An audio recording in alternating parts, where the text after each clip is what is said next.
Baik, saya atas nama Petrus Damianus Lelek, NIM 19030303064, semester 5. Di sini saya akan menjelaskan sedikit tentang materi pertemuan yang ketiga tentang batas-batas kepemilikan kerja.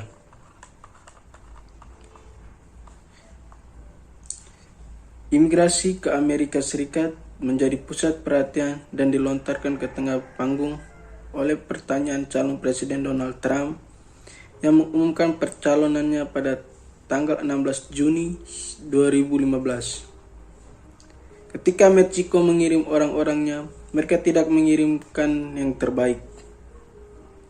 Mereka tidak mengirimkan Anda, tapi mereka mengirimkan orang-orang yang memiliki banyak masalah, dan mereka membawa masalah itu kepada mereka. Mereka membawa narkoba, mereka membawa kejahatan, dan mereka membawa pemerkosaan.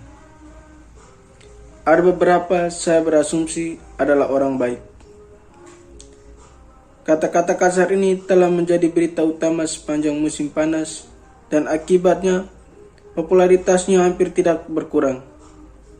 Faktanya, landasan dari rencana informasi imigrasi Donald Trump yang menjanjikan untuk membuat Amerika hebat kembali mendapatkan dukungan dari mayoritas pemilih Amerika Serikat atau AS. Ketika ditanya tentang pembangunan tembok di perbatasan AS Meksiko, 51% pemilihan Amerika Serikat harus melakukan menang. Para pemilih sangat menyadari bahwa imigrasi ilegal merupakan tantangan bagi negara mereka, dengan 80% menilainya sebagai masalah serius. Kata-kata Paus Fransiskus yang diucapkan beberapa bulan kemudian selama kunjungannya ke Amerika Serikat mencerminkan posisi yang sama sekali berbeda. Dikatakan oleh Frank Seri, Direktur Eksekutif Amerika Voice atau AV, dia menangkap esensi bangsa kita dan menilai inti masyarakat kita dengan cara menantang para pemimpin kita untuk mengatasi polarisasi politik saat ini dan membangun kehidupan yang lebih baik. Masa depan untuk yang tenang, pekerja keras, dan ribut di antara kita. Pernyataan gerakan reformasi imigrasi yang adil. Pada pidato, Paus menawarkan jawaban hukum.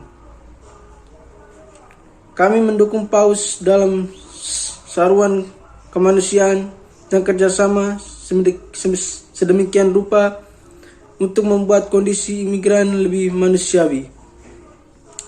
Ini termasuk mengakhiri deportasi dan penahanan yang tidak adil, dan pengakuan kemanusiaan kita melalui informasi imigrasi komprehensif yang memberikan jalan yang jelas menuju kewarganegaraan dan persatuan keluarga.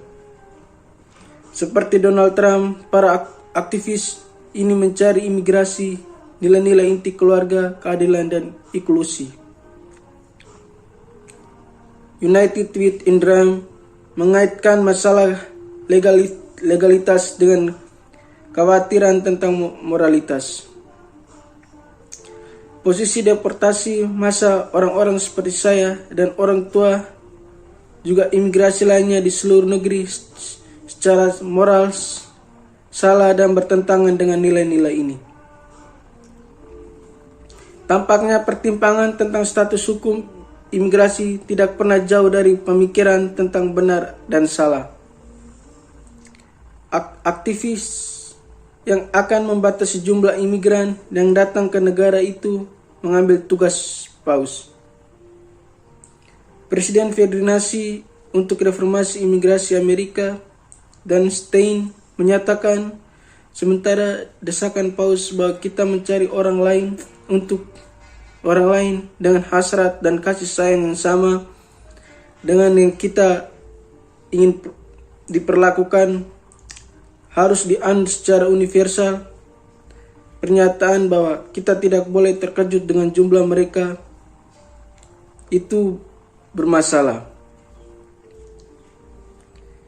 Stein juga menawarkan solusi hukum untuk masalah moral, tetapi fokus perhatiannya sama sekali berbeda. Angka memang penting, mereka sangat berarti.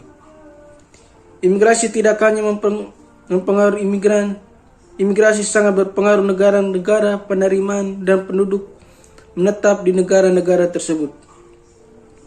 Itulah tempatnya mengapa Amerika Serikat dan hampir setiap orang di KART memiliki undang-undang imigrasi dan menetapkan batasan jumlah orang yang diterima untuk masuk. Dalam kasus ini, penduduk penetapan Amerika Serikat dianggap warga negara imigran legal sangat berpengaruh oleh imigrasi sebagai Bob Dane juga Fire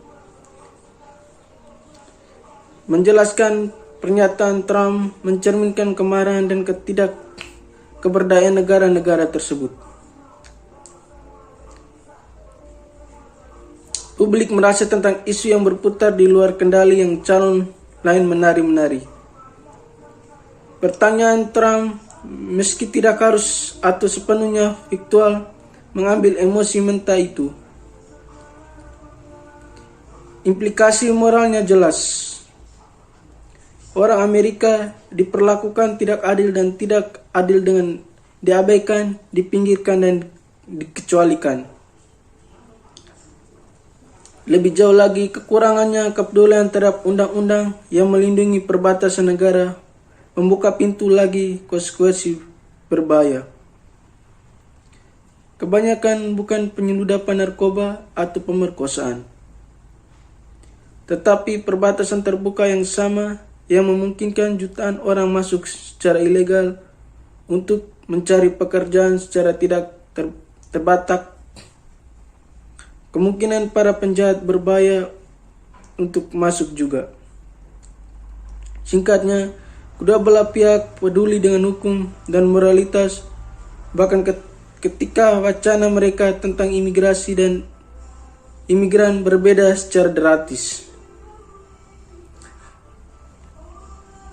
Bermain di negara yang demokratis, apakah mereka polarisasikan bagaimana adalah bagian imigrasi masuk ke dalam gambar, khususnya imigran yang tidak sah. Jadi memang tampak ada dua gerakan antagonis dan bahkan juga mereka yang berbicara satu sama lain secara langsung. Faktanya bahwa populasi yang sah diwakili sangat berbeda imigran tidak berdokumen versus orang asing ilegal, berbicara banyak tentang bagaimana setiap gerakan berpikir mereka harus diperlakukan.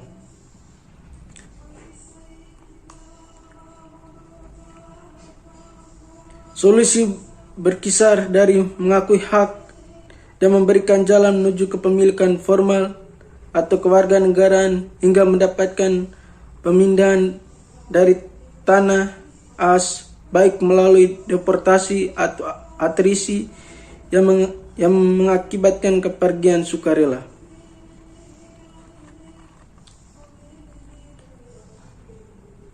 Konteks penelitian bangsa imigran dan aktivitas terkait imigrasi. Melihat pekerjaan online SMS terkait imigrasi adalah pekerjaan penting di negara di mana imigrasi adalah bagian dari struktur identitas nasional. Amerika Serikat telah lama memiliki reputasi sebagai bangsa imigran, tetapi batas-batas telah ditarik antara kelahiran asing dan kelahiran asli, memperkuat dan melonggarkan di berbagai titik dalam sejarah negara itu.